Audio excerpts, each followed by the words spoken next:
Это все серьезно.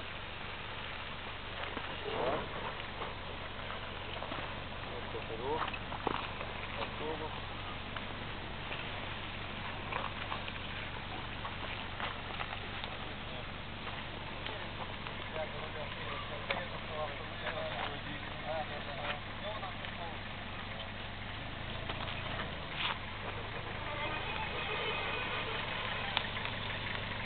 Дима, Дима, туда прижми немножко, иначе на камень наедет.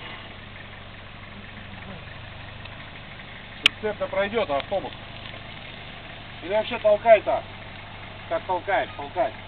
Владик, ты помогаешь тут выруливать? Так, Да. тут может Да? деревяшку. Правее, левее, там руками машешь. Там его надо выгнать туда. Давай, давай. А там автобус куда? Подожди, Дим. Ты сейчас выйдешь? Я через него не перееду? Нет. Ага, вот так, прямо, так. Наедешь.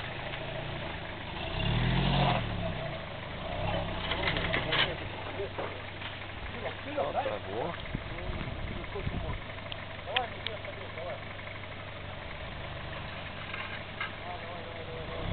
Ну вот так можно и пройти. Так и пройдем.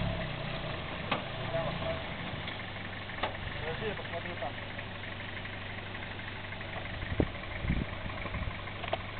Давай.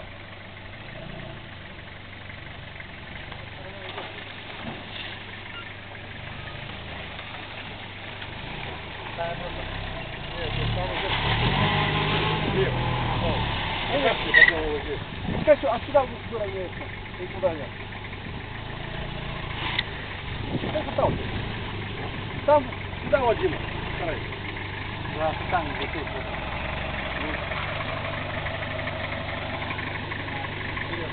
Подожди.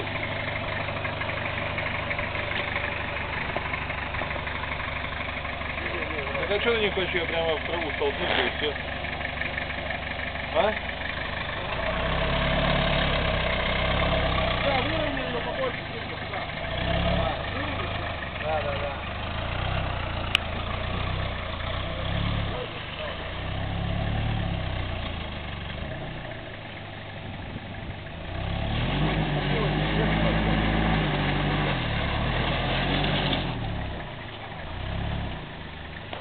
Выруливай прямо.